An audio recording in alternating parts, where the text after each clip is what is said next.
Are you feeling frustrated going into this holiday cycle knowing this did not get done?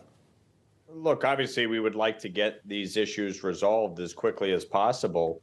But I would remind everyone, House Republicans passed H.R. 2 back in May of this year. Chuck Schumer and Senate Democrats have done absolutely nothing on our border. House Republicans passed aid to Israel over 6 weeks ago. Senate Democrats have done nothing on it. So I know a lot of times the focus and the frustration seems to center around the House, probably because it's a little more excitable than the Senate. But the reality here is that Chuck Schumer and Senate Democrats really have not done a good job of negotiating, in good faith. And we need to get border security. We need to obviously pass aid to Israel and Ukraine and support for Taiwan. I support that. But there has to be a good faith negotiation here. And the American people are tired of the excuses on our southern border. There's been 10 million migrants that have crossed since Joe Biden took office. It's outrageous. It's unacceptable. Congressman, H.R. 2 passed, though, without a single Democratic vote. You're talking about a good faith negotiation. Isn't that what is happening now in the Senate? A Republican representative, a Democratic representative, and they are trying to get to a place of compromise so that the democratically led Senate, along with Republican votes, could vote for it and then send it back to the House to potentially get votes from both sides of the aisle? Well, with all due respect, if Republicans didn't pass H.R. 2 in May, would we even be talking about this issue? President Biden has refused to do anything on the border. Chuck Schumer. Well, didn't he put the border in that supplemental budget request? That's the request that came from the White House, right? You think they did that willingly? That only came because we've made it very clear that if they wanted additional supplemental aid for Ukraine, there needed to be border security. And they put in the most weak, mealy-mouthed border security in their request. There needs to be a real compromise here. We're in a divided government. Democrats are not going to get everything they want. Republicans are not going to get everything they want. Yes, H.R. 2 is the strongest border security package that has ever passed the House. Do I expect H.R. 2 will be the final bill? No, because you have to compromise and you have to find a way forward. But that requires Democrats to come to the table. And so far, up until the last 2 weeks, they really have not been willing to do that. Look, my wife is from Moldova. Her family lives on the Ukraine border. I want to provide aid and support to Ukraine. Vladimir Putin, Xi Jinping, and the regime in Iran have been working to undermine the United States and our allies. We need to have a comprehensive plan forward, but it requires an administration that is putting a plan forward, that is answering questions on what the end game is in Ukraine and how we are going to utilize these resources.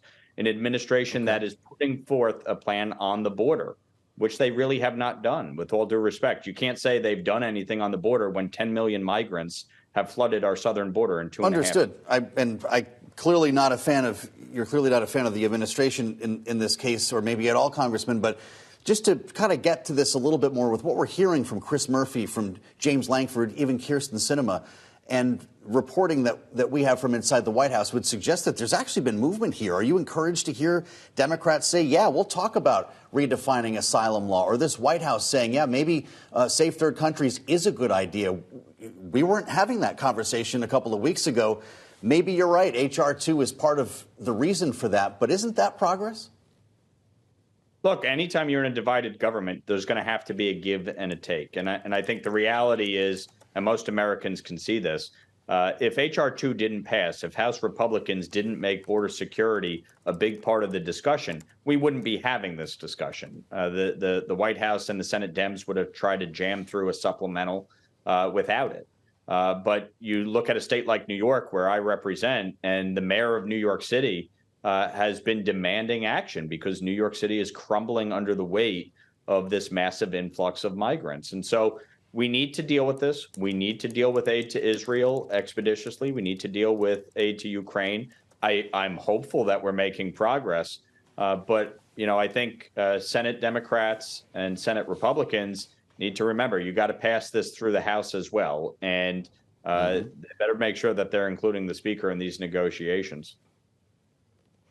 Well, it looks like this is all going to be taking place next year because the Senate will be leaving, even though they came back for a potential vote. Just looks like it's going to be more conversations through January 1st. When you think about next year, we also want to ask you about redistricting. The court ordered congressional redistricting uncertainty in New York State. Of course, this could be very incremental to your reelection bid, because your district already skews Democratic, and potentially you're going to be facing already a former Democratic congressman. So it seems you have a tough road ahead for the reelection. How are you thinking about going into 2024? Look, I've won twice in 2-to-1 Democratic districts, one for the New York State Assembly in 2020 and last year for Congress. Many people didn't think I could do it, but we won because we went into every community. I talked to Democrats, Republicans, independents about the issues that matter, from affordability to public safety to the migrant crisis to energy costs, and we continue to do that work. We've closed nearly 3,000 constituent cases in 11 months.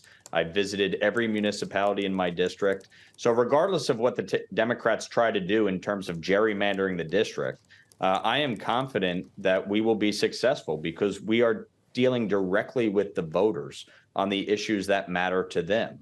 And the Democrats realize the only way they're going to be able to even try to beat me is by gerrymandering the maps. So, I wish them well in their efforts here. As the old saying goes, if at first you don't succeed, try and try again. They tried to gerrymander the maps last year. They got thrown out in court. They changed the makeup of the court for the express purpose of trying to gerrymander it this time around. We'll see what happens, but I will continue to do the work representing my district and my constituents, and we're not gonna back down from a fight.